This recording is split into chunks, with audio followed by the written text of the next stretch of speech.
tutti amici and principessa. Welcome to the Wellbeing MD Kitchen.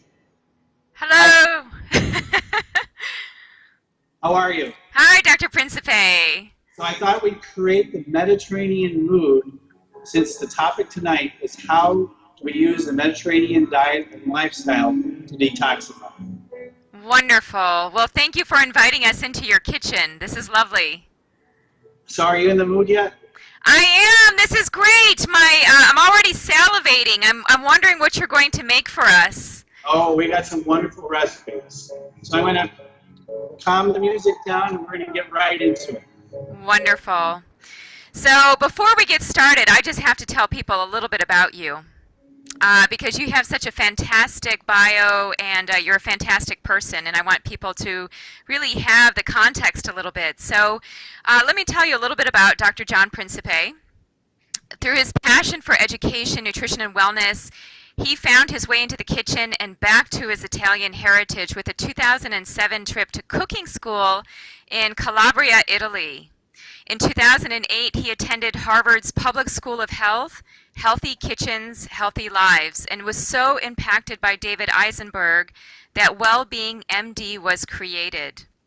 Now, Wellbeing MD is his comprehensive internal medicine and wellness clinic. It's in the southwest area of Chicago. And it's a fabulous clinic. I've actually been there. It's a 2,400 square foot space with one of America's first medical teaching kitchens that includes an educational center and functional movement studio. Dr. Principe has spoken on the Mediterranean lifestyle on both local and national levels.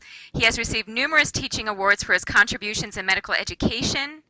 And he's a proud recipient of the 2009 Sons of Italy Leonardo da Vinci Award for Excellence in Medicine. And if you haven't seen it, he also has a TED Talk. This is one of the first ways that I got to know about Dr. Principe because he's actually my mother's doctor. And I was surprised that she was seeing somebody so amazing and progressive right there in Chicago, and I just had to meet him. So we got to know each other at a variety of different functional medicine meetings. And what I can say about Dr. Principe is that his work really comes from the heart. It's very rare to find a physician who is coming from the place of being very smart, knowing his stuff, constantly learning. He's an avid learner. I'm always seeing him at different workshops and medical conferences. And at the same time, he has this big Italian heart. So I asked him to come and speak with you while we go through this whole detox challenge process about how to bring the Mediterranean into a way of eating that fits within a detox program. So that's why we're here. So thanks for doing this, Dr. Principe. You make me blush with the introduction. It's kind of humbling to hear what one person has created in a short period of time. We're talking about a span of about 4 years, but it began with my own personal dissatisfaction with the way I was practicing medicine. I have nothing against conventional medicine and using medications when possible, but the frustration was that people never really got better. And they all died of the same diseases that I was treating every day. And so therefore I said, what can I do that would really change my life and change what I could do for people? And I found that through food. And as we've discussed before, my personal journey was to get out of medicine completely and to become a chef. And that's how I wound up at Healthy Kitchens, Healthy Lives, actually looking at the Culinary Institute of America as a possible landing place to rediscover myself as a new career. But thanks to David and the work that they do at that conference, I came back and I'm like, whoa, wait a minute. I just learned medicine the wrong way. I just need to bring food, nutrition, mindfulness, and all the things that they demonstrate in that wonderful program back into my own domain here. And so that got me energized. I got the fire going in my belly. And then the second thing that happened was I got introduced to the Institute of Functional Medicine. And talking about, putting gasoline and fire together, I mean, it was the perfect creation of understanding the science.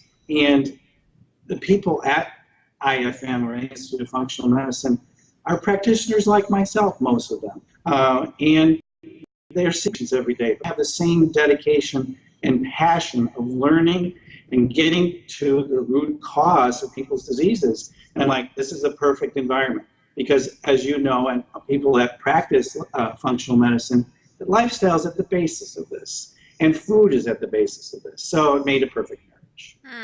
Wow, what a journey. You know, again, it's such a rarity to have a physician and a person who really loves food and a chef all combined. So I can't wait to see what you're going to teach us. So give us some basics about detox. So in the kitchen, what do we need to be thinking when it comes to detoxification? Well, I think that part of this is actually going to come out of the work of Daniel Buettner in the Blue Zones. He really was an amazing sort of person that looked at where people lived the longest, into their hundreds, and tried to figure out what people were doing to make them live so long. And it really, I think, boils down to like 4 basic ingredients. And this are the 4 basic ingredients for detoxification.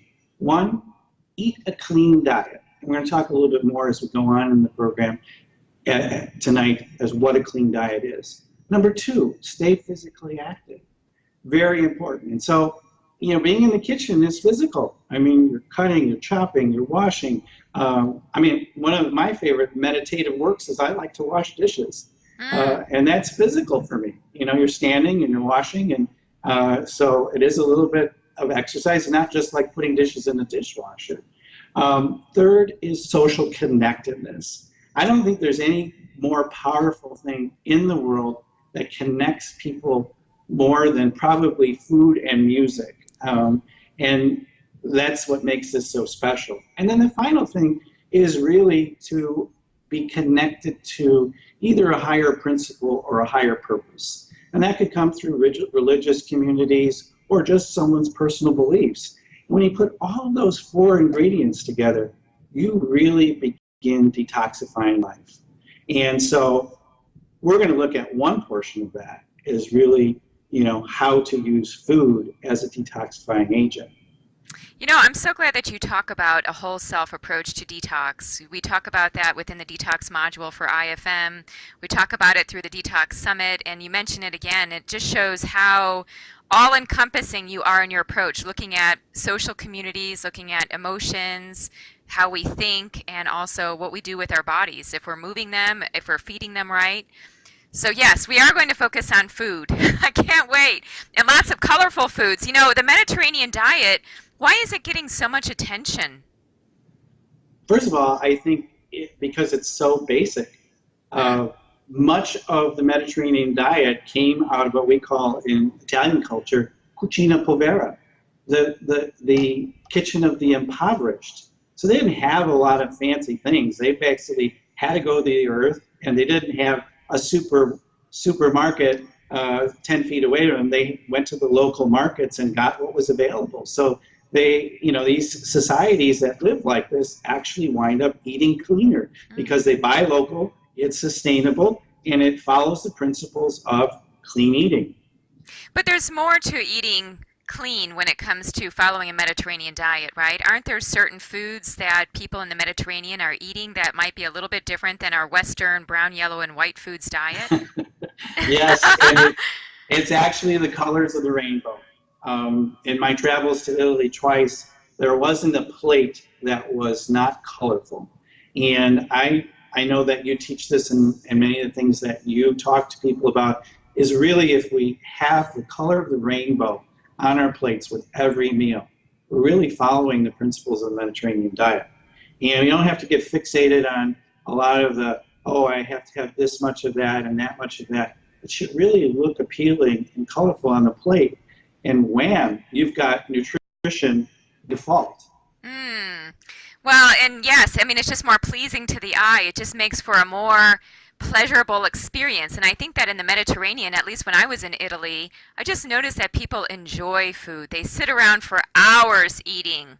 And, you know, they just have a different way about life. And I often think that it's more about how people eat in addition to just what they're eating. Would you agree? Oh, absolutely. And I just finished the Institute of Functional Medicine's hormone course. And one of the greatest things was about to teach people how to de-stress. And our gastrointestinal system and how we digest and absorb food is governed by a part of our nervous system called the parasympathetic nervous system. But if you're eating on the fly and you're eating fast and you're rushed, that part of your nervous system never gets engaged. And so therefore, you can't even have the proper environment to actually bring these nutrients into your body. Yeah. And so one of the speakers said, make sure you chew your food 40 times. I mean, being a medical professional, I can't remember the last time that I chewed something 40 times. I mean, in training, it's just impossible. You're eating on the fly, you're eating on the run, but not when you live in those countries.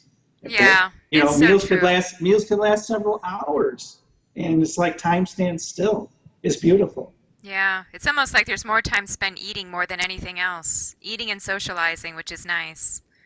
So I mean, everybody can't do that, but I think if they can make small segues into that and find protective time and protective space with the family to do that, I think we'd be much healthier as a society.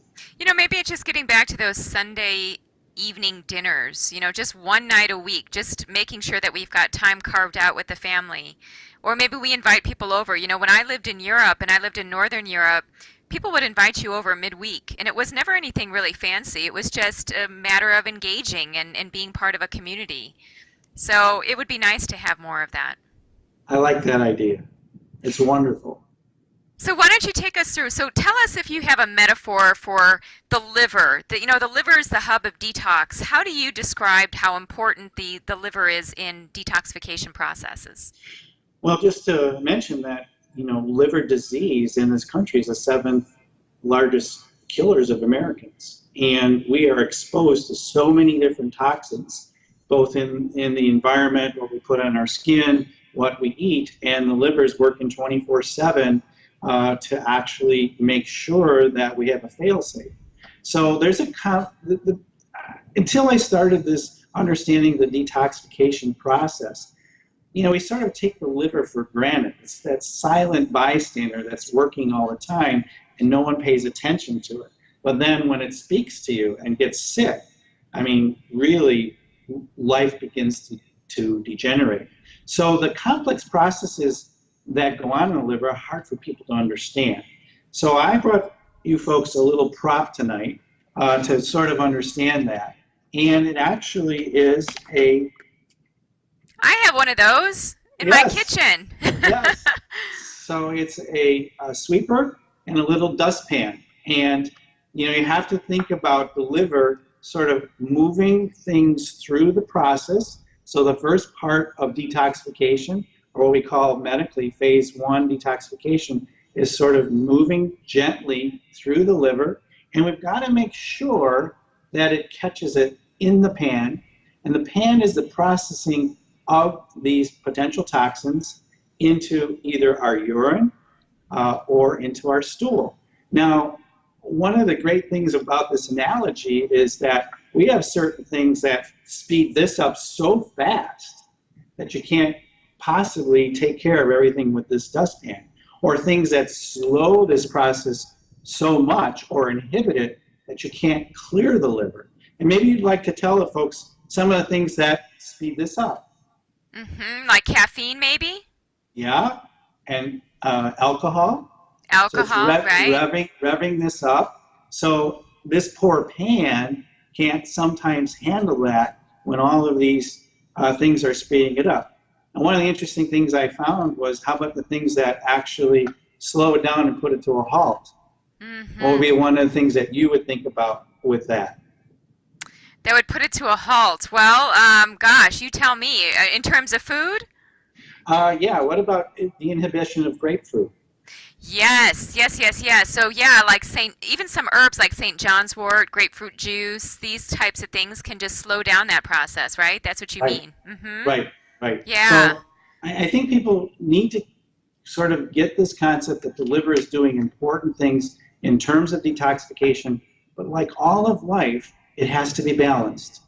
You have to have enough push forward, you have to have enough dustpan action to get it out of the body, and if you become unbalanced, you can actually become sometimes more toxic.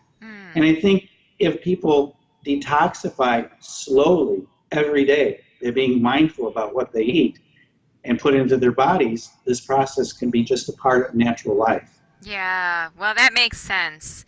So let's dive in. I want to talk about food now. I can't wait. You've got me going with all this Italian music and even thinking to when I was in Italy and how romantic it is and how it's just so much about food. So where do we start with food?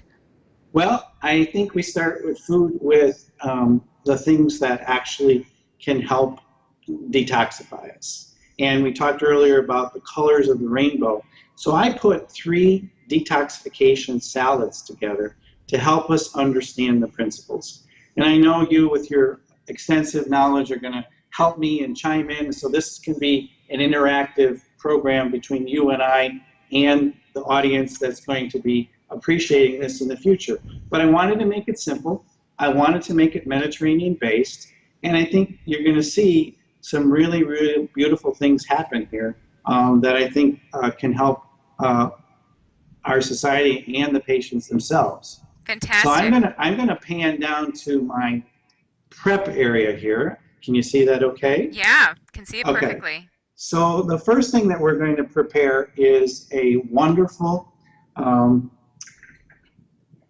product of all of these great ingredients. And I'm going to try to pan down just a little bit more so the folks can see all of this. Can you make out some of these things here? I think I see an artichoke. Okay. Yeah, and something green and leafy on my Okay. right. Yeah, over Yes. there. Yeah. And a little bit of red onion. Red Some, onion, that is. Yeah. some tomatoes. Tomato, of course. That's the first thing I think of with a Mediterranean diet. Okay. And of course, lemon. Lemon, yeah. Okay. Gosh. We have some garlic here. We're going to talk a little bit about that as we prepare this salad. This is the artichoke heart, okay, here, and this is the lovely artichoke. I just want to illustrate for people because they may not have seen this before, but this is actually the artichoke, okay, and we really sort of like to, let me see if I can pan in on this a little bit more so you can see that, okay, how's that? Pretty good? Yeah, I Seeing it can see okay? that. So it's a little bit Okay. darker in the middle, right? So, Okay, yeah, so this is sort of the artichoke heart that's really very flavorful and wonderful for people to eat. But if you go to Italy, actually some of the most nutritious portions are actually against the inner portion of the leaves. And so if you've ever had steamed artichoke and then you're taking these leaves off one by one and actually eating them, a lot of nutrient density in the artichoke. And the artichoke is, one of those agents in the detoxification process that helps both the broom and the dustpan. Would you wonderful. agree? Yeah, absolutely. Phase 1 and phase 2. Right. So, and then we have some wonderful garbanzo beans here, okay, which are another portion of the Mediterranean diet. And we're going to work with those as well.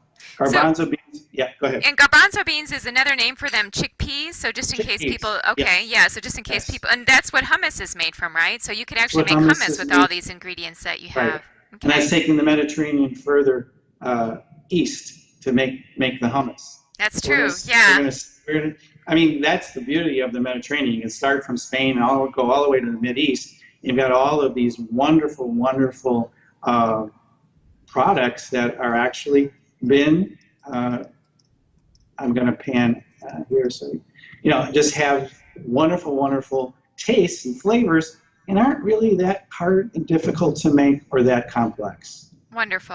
All So you're right. ready? So we again, to review, we've got, I didn't mention the watercress, okay?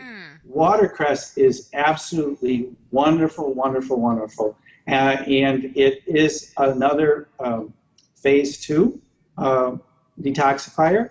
And I love the story behind watercress. Watercress actually grew, started in the Mediterranean, and Hippocrates, the father of medicine, the author of the statement, "Let food be thy medicine and thy medicine be thy food," actually built his first hospital along the river where watercress was endogenous. Oh my Because goodness.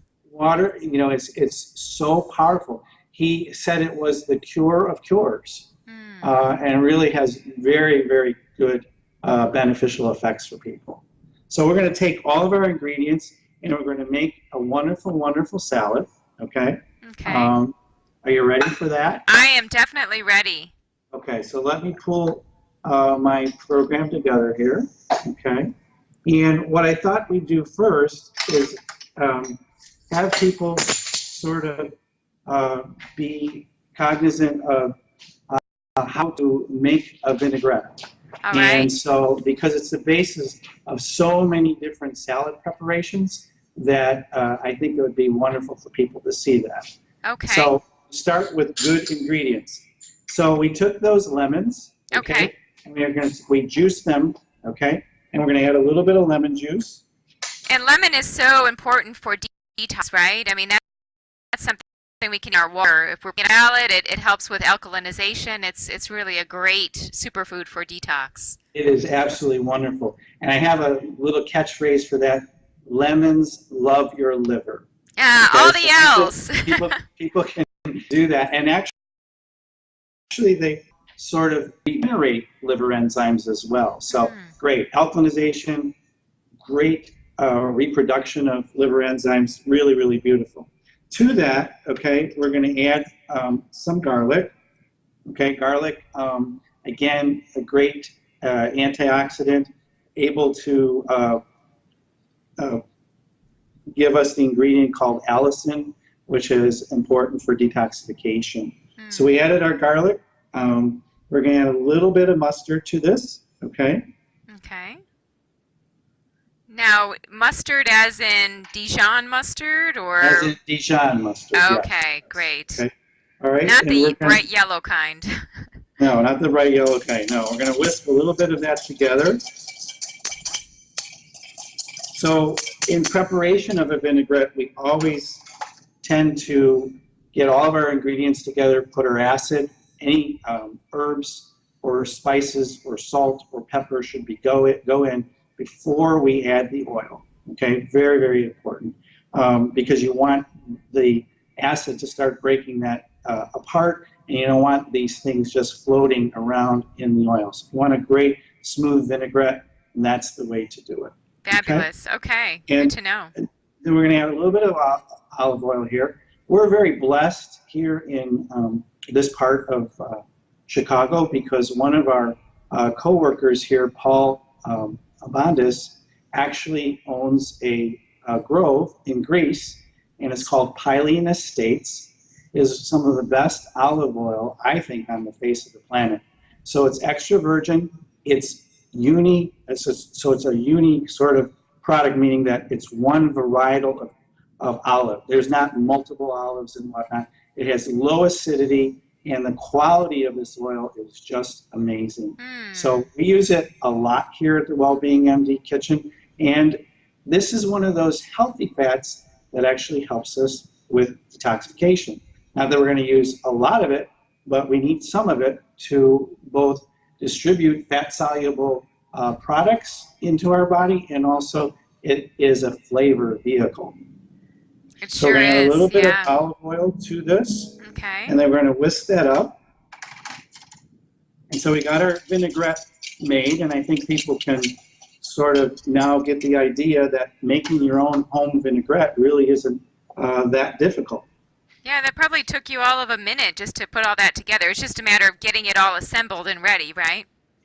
So with this preparation, okay, we're going to take our salad bowl, okay, and we're going to add our garbanzo beans and chickpeas. Okay. Again, 2 cups of garbanzo beans gives you enough daily fiber for an individual, almost about 28 grams of fiber. Yeah, that's fiber a lot. is very, very, very important. So we're going to add that. Okay. Okay. We're going to take our artichoke hearts, which we've chopped up, and we're going to add those. Okay. And we're going to put some tomatoes. And I might talk a little bit about tomatoes because they really are part of the Mediterranean diet. They're a staple there. And I found some interesting things about tomatoes that I really didn't realize, that they're actually a pretty good source of glutathione. And glutathione is actually one of those important chemicals in our body that help us detoxify. And give So, us energy, right? We feel and more give us energy. energized. Yeah. Yes. Hmm. And they're a great antioxidant and full of phytonutrients because of their color. So we're going to add those in. And then we're going to take some red onion. And onions are another great detoxifier because of their quercetin content. And again, really, really good for detoxification purposes. I like red onions in a lot of these applications for salads. It gives color and flavor. So we're going to put that in. And then we're going to toss this a little bit. Notice I'm using my hands. Yeah, Use I your was going hands to when I you was like. going to remark on that. So, is that because, you really like to connect with the food and it just gives you a better sense of Get a better sense of yeah. where things are going, okay? Hmm. And then I'm going to add a wonderful watercress into this. So I'm That'll going give to us put a some watercress, green. Yeah. some green. So I'm going to toss that again, just a little bit. So you've got just about every color in there except for blue purple, right? Well, not the red onions are kind of bluish purple Ah, as that's well. true. That's true. Yeah, purple So onions. got the colors of the rainbow there, okay? Yeah. And you notice the order of the things that we've done here. We put the heavy ingredients that can take a little bit of mixing first, and we keep adding the delicate ingredients toward the end of the recipe. Hmm. So we're going to add our vinaigrette, put that in there, toss that, and then finally we're going to add some fresh herbs. Now, what kind of herbs are you going to be adding there? We're going to add parsley, which I absolutely love to add to dishes. It gives a really fresh fragrance, okay? And this is the Italian flat leaf parsley, Oh, as nice. opposed to the curly leaf parsley that really has no taste. It's only used for decorative purposes. Hmm. And this combination is some mint. So fresh mint, Ah. very, very common in a lot of Mediterranean dishes. And put a little bit of mint in there, and voila. Now, are you a person that uses measuring cups? I'm noticing that you're just kind of whisking things together, and I'm not a measuring person by No, nature. everything. I'll introduce them at the end, but everything was prepped out by our chef here, Ken Lay Lucas. So he made life a lot easier for me tonight. Okay. Yes.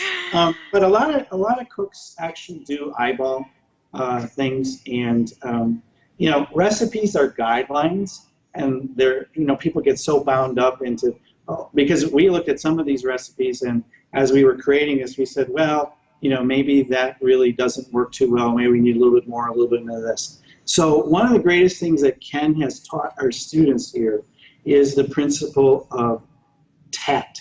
Okay, and it's taste, assess, and then adjust, and then taste again. Okay, cooking is a process. It's almost a meditative process where you take steps to actually assess as you're going on. Now, I may taste this and say, well, it needs a little bit of pepper, or it needs a little bit of this in there.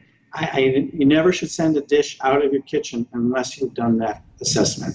It's great. So I'm going to have Ken probably pan down on this with that and see if you guys can see how beautiful this salad is. Wow, it looks very green. I like the freshness of the leaves, the herbs. And I think that's one of the things we miss in the Mediterranean diet compared to what we eat in the Western world is we don't get a lot of spices and herbs. Right. So I like that addition. And David Eisenberg has said this repeatedly at Healthy Kitchens, and I believe it to be fact, and that's why we actually have the epidemic of food problems in this country, is that taste trumps nutrition. So if you can make it flavorful, and actually make it healthy, and you've done everything that you can to promote this. So these flavors are just popping off the plate. And we've taken things through our programs here and introduced people to things that they've never tasted or refused to taste. And by the time they're done with our programs, they're like, wow, I'm using that all the time now. So it's a matter of adjustments. It's so interesting you mentioned that because I grew up where you have your clinic, and it's really kind of the land of meat and potatoes, as I would say. It's pretty hard to get people to change their habits. So you have found a way to make things really tasty and nutritious at the same time. That's And quite a feat. we're bringing the Mediterranean diet and lifestyle to the Midwest. That's And great. if you can do it here, you can do it anywhere. Exactly. All right, well, we're going to move on to our second recipe, and I'll bring this into focus for you. This is actually, I love this one because it's so simple and it's just so wonderful with things that people commonly may not see. So our centerpiece is the vegetable fennel. And most Americans really don't use fennel in their diet. They may understand fennel flavor, which is the flavor of licorice, or another name for that is anise. And it is probably one of my favorite vegetables to use in so many different applications. And in addition to this recipe, we add a little bit of celery to this. You'll see that added. And the wonderful beauty of a combination of red and green grapes. And resveratrol, which is highly concentrated in red grapes, actually is, again, another important help for the liver. And there was a study done in Queensland, I think in 2011, and they used resveratrol to possibly halt the production of non-alcoholic fatty liver. And that study is out there, and it's interesting that that may be a factor because that's so much of a part of the metabolic syndrome, diabetes, all of the metabolic issues is this fatty liver change that we really need to start working on. Fabulous. Wow. Well, that does look like quite an artistic display, what you have there. So I'm curious what you're going to do with all that. And to top it off, we're going to use some almonds. Now, almonds are, again, helpful in that phase 2, or the processing things out of the liver, and it's an important antioxidant. I just wanted to mention to people that incorporation of nuts into the diet is really part of the Mediterranean lifestyle and plan. It is, yeah, that's true. Mm-hmm. And walnuts, pecans, and Brazil nuts actually are probably some of my favorite nuts to be using for detoxification purposes. So those almonds will be added into this recipe. Okay. So if you're ready, I am ready. Okay? Let's do it, yeah. Okay. We're going to bring another bowl out here. Okay. So the grapes, these were organic grapes that were bought. And that's important for people to understand that. You're going to spend a little bit more money sometimes to buy organic, but really they should look at the Environmental Working Group, Dirty Dozen, Clean 15, and whenever possible to buy, especially when things fall into the Dirty Dozen, buy them organic. What you actually save on the front end is going to save you a lot of money on the back end. As one of my patients said, I'm willing to do this because cancer is a costly proposition. Yes, it is. And as we all know as medical professionals, and even lay people, when we become more toxic, our risks of so many degenerative diseases and pro-inflammatory diseases, which cancer is one of them, is a result. So we begin with these wonderful grapes that have easily been cut into halves. So beautiful array of colors. Nice.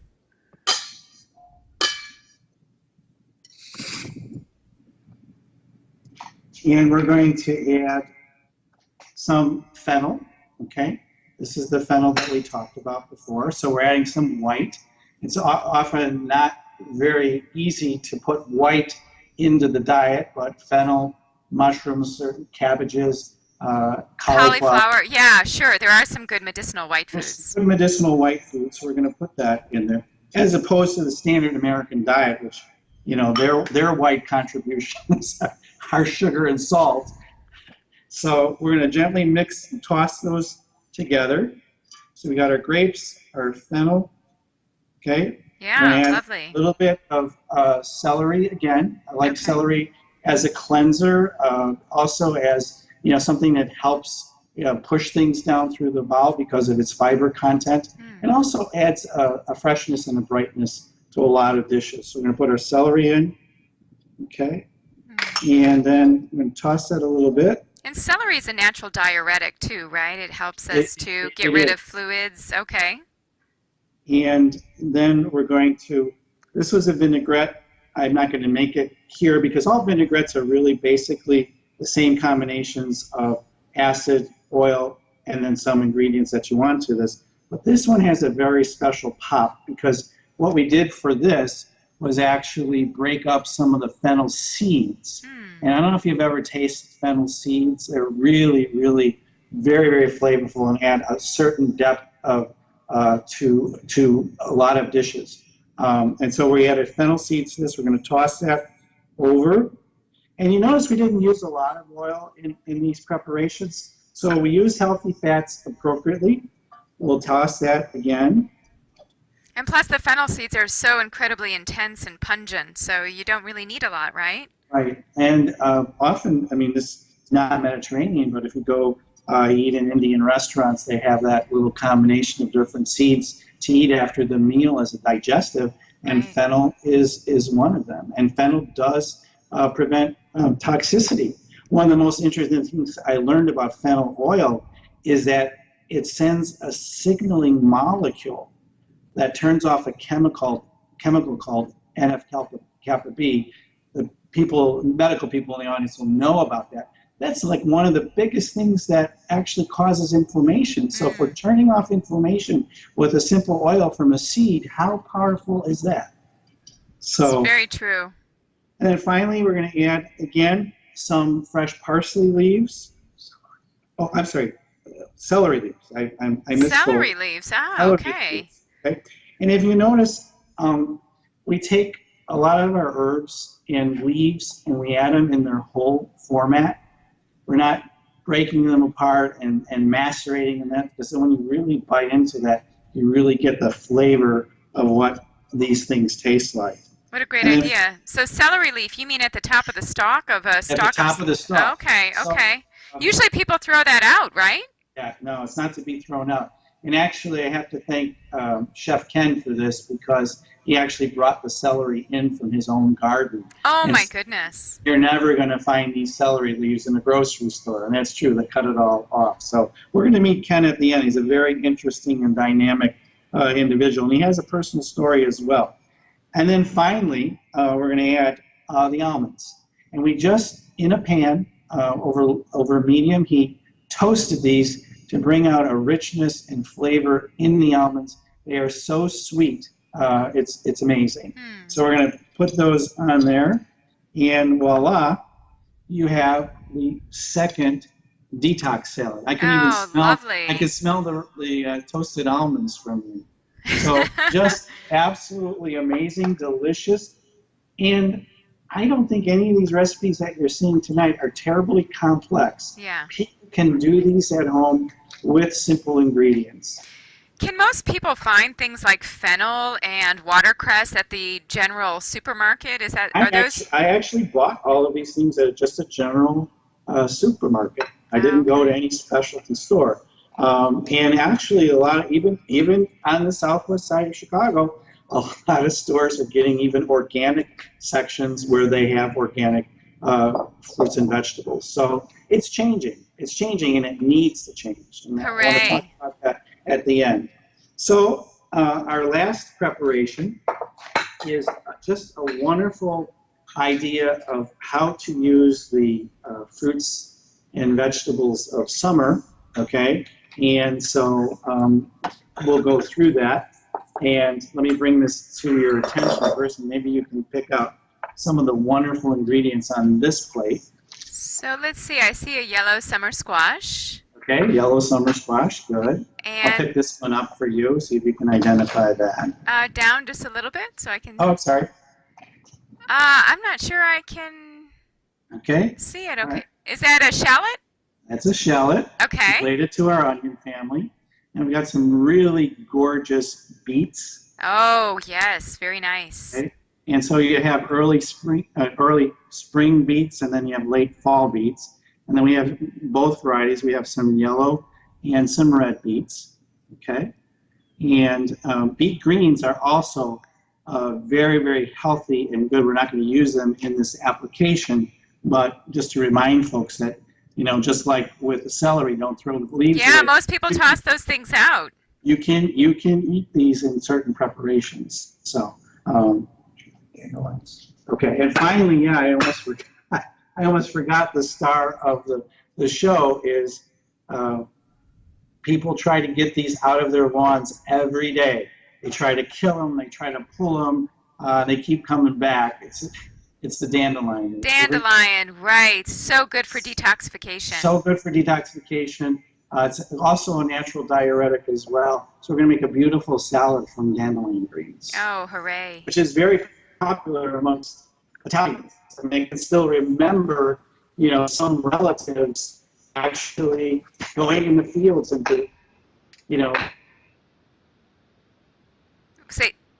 before everything was toxic, and picking dandelions and bringing them home and eating them.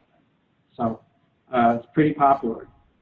Lovely. Well, we should be picking our dandelions and eating them, right? Instead of putting weed killer on them.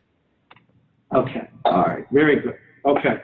So we're going to start off with the wonderful dandelion greens, okay, which we've taken off the stems.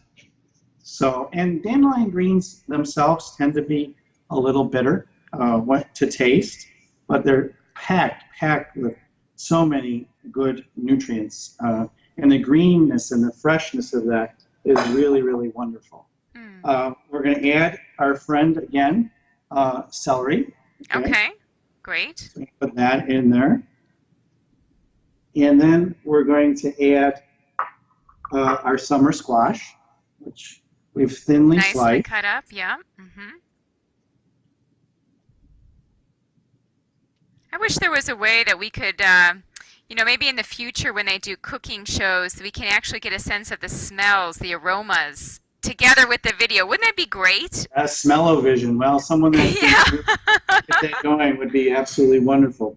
We're going to add our yellow golden beets. Nice. Now, what's the there are so many different varieties of beets. Should we select certain beets for certain things, or is it just about the color? I think color is the guidance, okay? Actually, beets contain a compound called betalain, and it's a phase 2 detoxifier. And again, guess what betalain does? It triggers the synthesis of glutathione synthetase, which is an enzyme that makes glutathione. So beets in general are wonderful in doing that. That's color. That betalain is color independent. So eating beets of any color, but then you got the individual phytonutrients that the certain colors bring. So I like to see an array of colors, but use what's in season, use what's available, and make it taste good. Yeah. Which is, I think, is actually the guiding principle here. One of the other things that raw beets actually have the highest concentration of that betalain.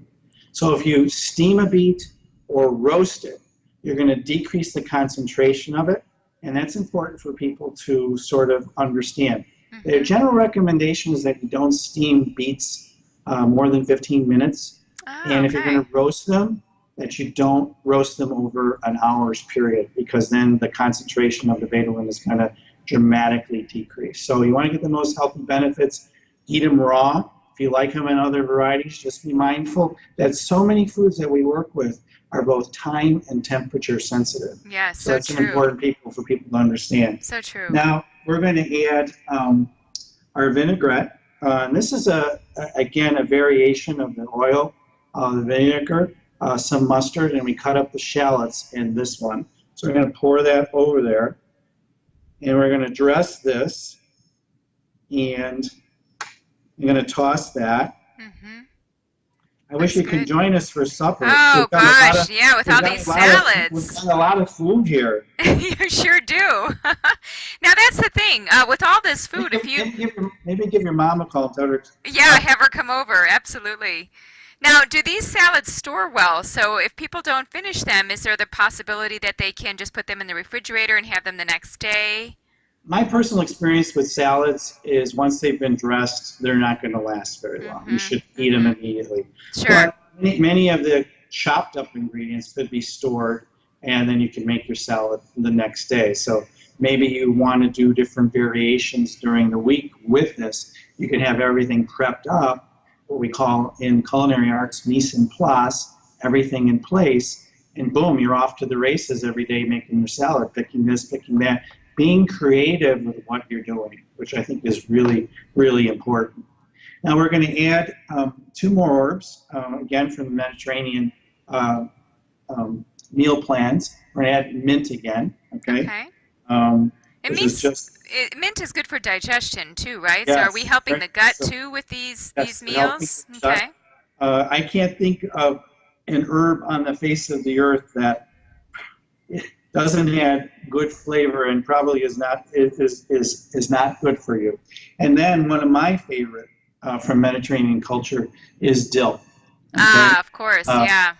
Most people may recognize this in something from Greek culture called tzatziki, in which you take yogurt and cucumbers and you sort of blend all that together, and then you add this powerful dill flavor and it just pops. So I just love to add dill to a lot of different preparations, and it gives wonderful, wonderful additive flavor. So I'm going to toss that again, just a little bit. And then one of the things that Chef Ken reminded me about was that you don't want to add the red beets right away, because the red beets are going to bleed into everything else. Oh, that's true, yeah. And that's just take these red beets and just sort of decorate the top with it, because people eat with their eyes, and they're going to want to see this wonderful, wonderful, beautiful array of just... Oh, that's gorgeous. As Rebecca Katz calls this, Chef Rebecca Katz is a good friend of all the doctors at IFM. Hi, Rebecca, I hope you're watching. And she calls this the yum factor. So yes, yum. Look at that. It's gorgeous. Just absolutely beautiful.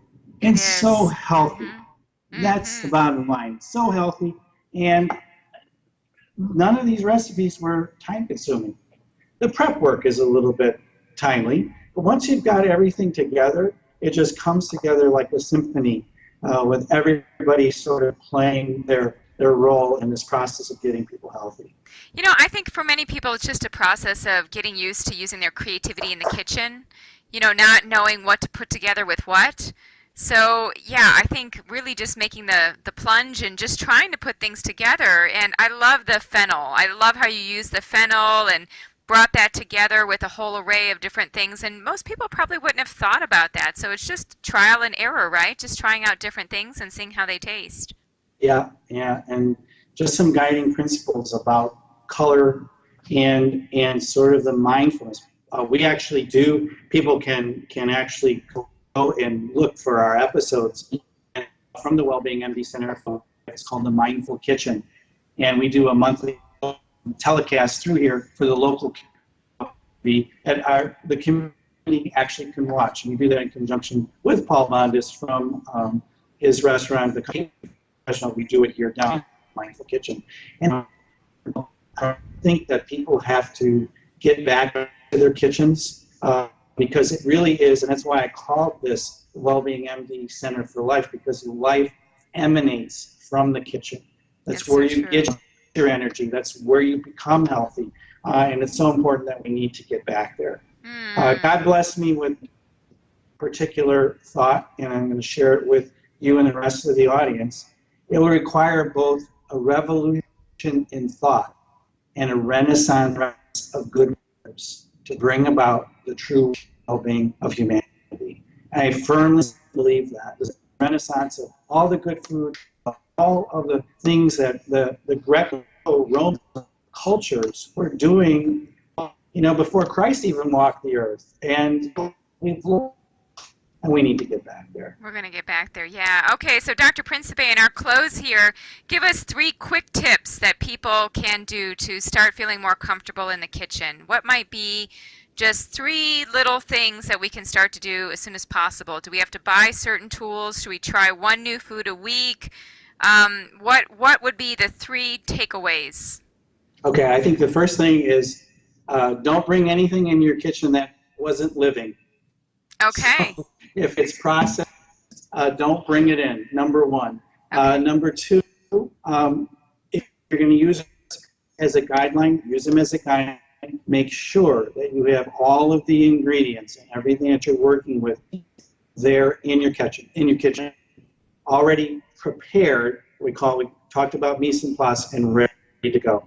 And you don't need the third thing is you don't need fancy equipment. I love this kitchen that we built here, but this doesn't have to be fancy. It should be what you love and enjoy, part of your home and your life.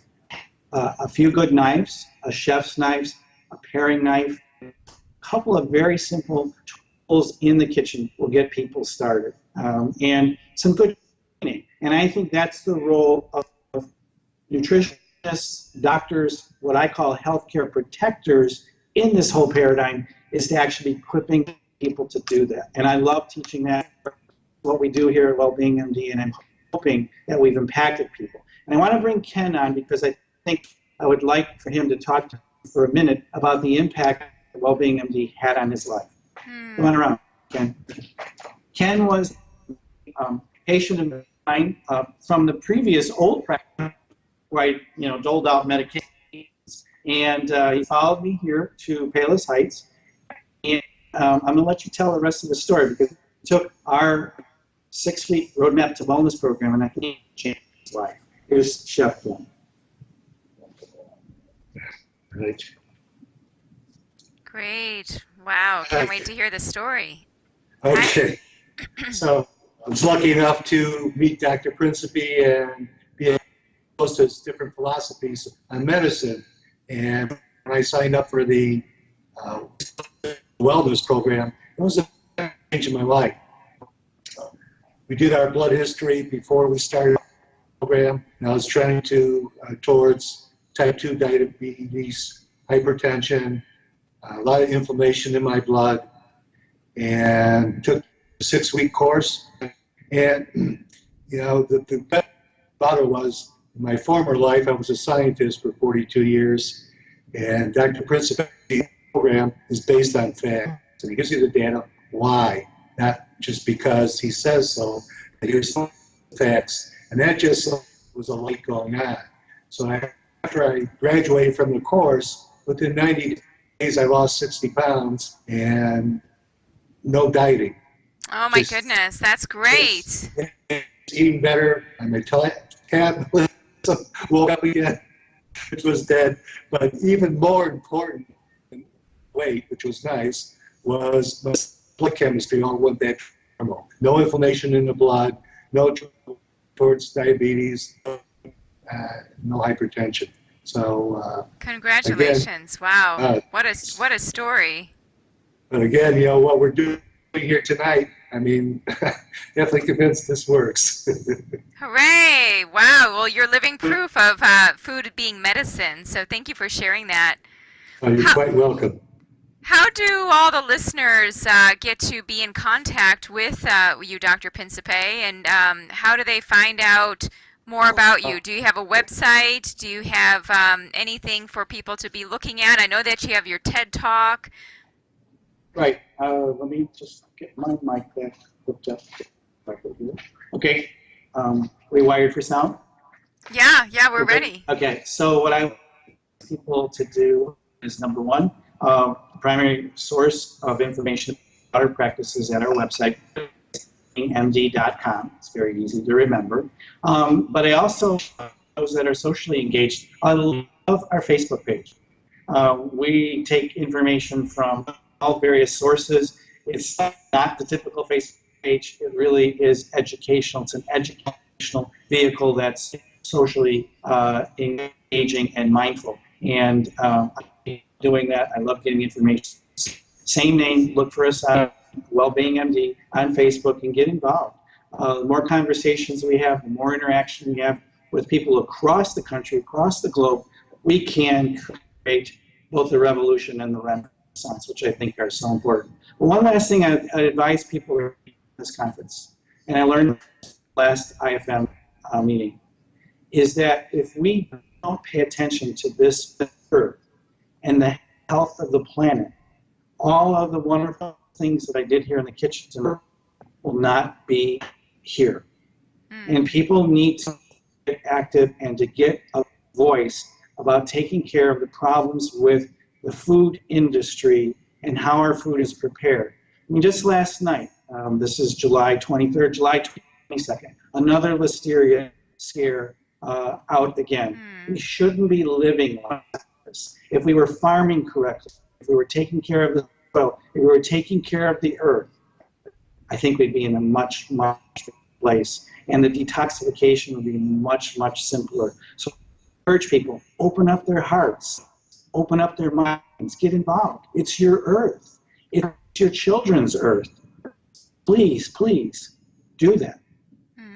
What a great message. And it's really the mission of why we're even having these detox events, the Detox Summit, the Detox Challenge. By changing the person, we can change the planet. And we really do need a wake up. We need to, get engaged. We need to start doing things just even about ourselves and have that ripple through effect. So thank you for your advocacy and thank you for all of your passion on this topic. It's so important. We really need to be the change that we want to see in the world. So thank you, Dr. Principe, for taking the time to have us inside your kitchen and see what goes on there and sharing from your great big heart what it means to live the Mediterranean way within a detox. So very exciting. Thanks so much. Thank you, and thanks to the Institute of Functional Medicine for being forward-thinking and getting this out to the public. I really admire the leadership and your focus, and I wish everyone on this journey a wonderful and a more healthful life. Thank you.